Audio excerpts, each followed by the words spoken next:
Welcome to the countdown. 10 moments when video games caused real life crime.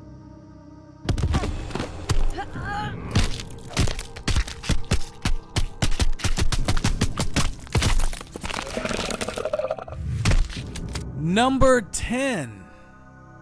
In 2013, Zachary Burgess, a lacrosse player at Auburn University, allegedly stole a truck with a woman inside and smashed the vehicle into 9 different cars in the parking lot, attempting to play Grand Theft Auto in real life. The East Baton Rouge Police Department arrested Burgess and charged him with theft of a motor vehicle, 9 counts of hit and run, and simple kidnapping. Number 9. In 2010, a woman by the name of Alexandria Tobias brought the word addiction to a new level.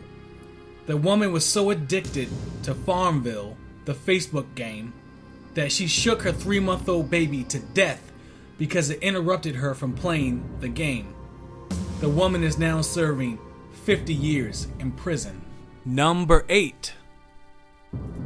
In 2003, Devin Moore sparked a large controversy over the video game Grand Theft Auto Vice City when he committed 3 acts of first-degree murder. In the Fayette, Alabama police station, Moore killed 2 police officers and a dispatcher after being booked on suspicion of stealing a car. He then fled the scene in a patrol car. Moore was apprehended several hours later in Mississippi. According to the Associated Press, after his recapture, Moore was quoted as saying, "Life is a video game. Everybody's gotta die sometime." Certain online sources state that Moore was an avid player of Grand Theft Auto. Other sources state that he blames the game for his actions. But none of that matters now because Moore is on death row awaiting lethal injection. Number 7. In 1997, Evan Ramsey brought a shotgun into his high school and shot a student, the principal, and wounded 2 others. On February 15, 2006, Ramsey participated in an interview with Anderson Cooper titled "In the Mind of a Killer," in which his father, Don Ramsey, blamed the video game Doom for the shooting. Ramsey was quoted as saying, "I did not understand that if I pull out a gun and shoot you, there's a good chance you're not getting back up. You shoot a guy in Doom and he gets back up. You have got to shoot the things in Doom 8 or 9 times before it dies." Number 6. In 2007, Lamar Roberts, also known as the Mortal Kombat Killer, beat a 7-year-old girl to death. Prosecutors and law enforcement in Greenlee, Colorado, claimed that Roberts was reenacting finishing moves from the Mortal Kombat video game he was playing the night of the murder.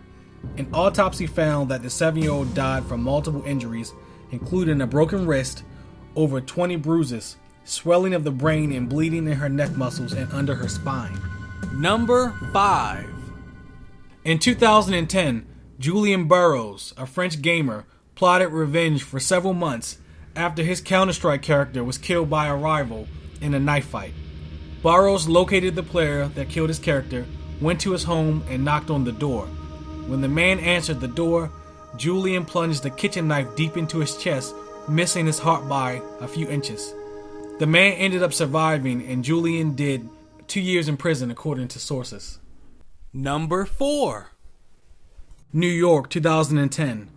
25-year-old Alejandro Morales murders 9-year-old Anthony Maldonado over an argument about the video game Tony Hawk Ride. Anthony had been playing Tony Hawk Ride with Morales and his 2 brothers. At some point during the night, the 2 brothers left to get something to eat, leaving Morales with the boy. The attack occurred while they were alone and Anthony's family was asleep. Morales was found not guilty for killing his 9-year-old cousin by reason of mental defect. Number 3. Ohio, 2007. Daniel Patrick goes out and buys a copy of Halo 3 after his parents banned him from playing the game because of its violent content. Not too long after that, his parents discovered that he brought the game against their will, and so they took it from him. His father locked the game away in a lockbox, which also contained his 9mm handgun. A month later, Daniel broke into the lockbox and retrieved both the Halo 3 game and the 9mm handgun. Once both items were in his hand, Daniel went downstairs and approached his parents as they lounged on the couch. He asked them to close their eyes, claiming he had a surprise.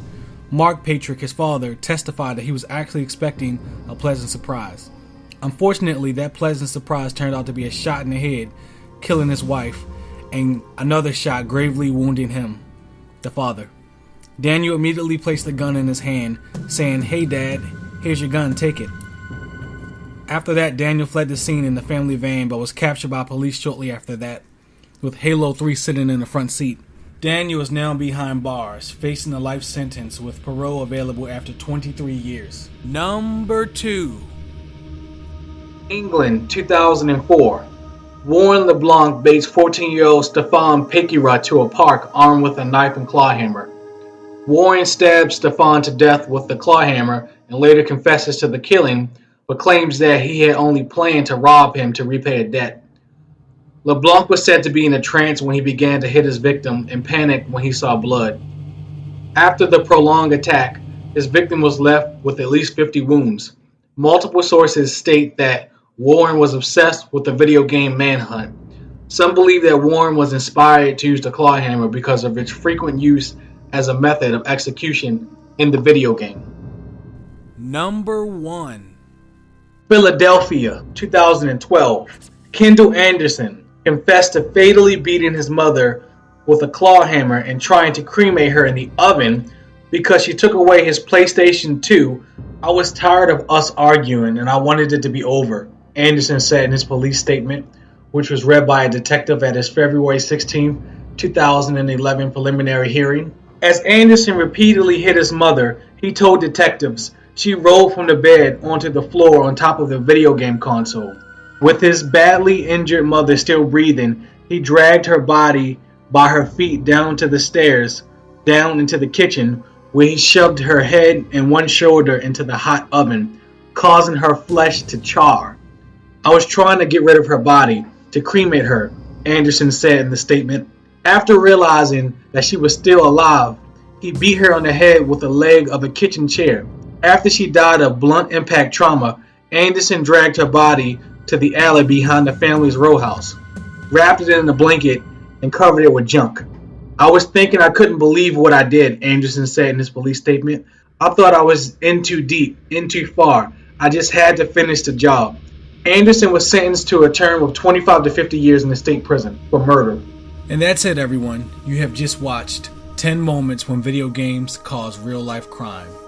Go ahead and hit that like button, subscribe, and share this video on Facebook and Twitter. Be careful out here. There's a lot of crazy people in this world.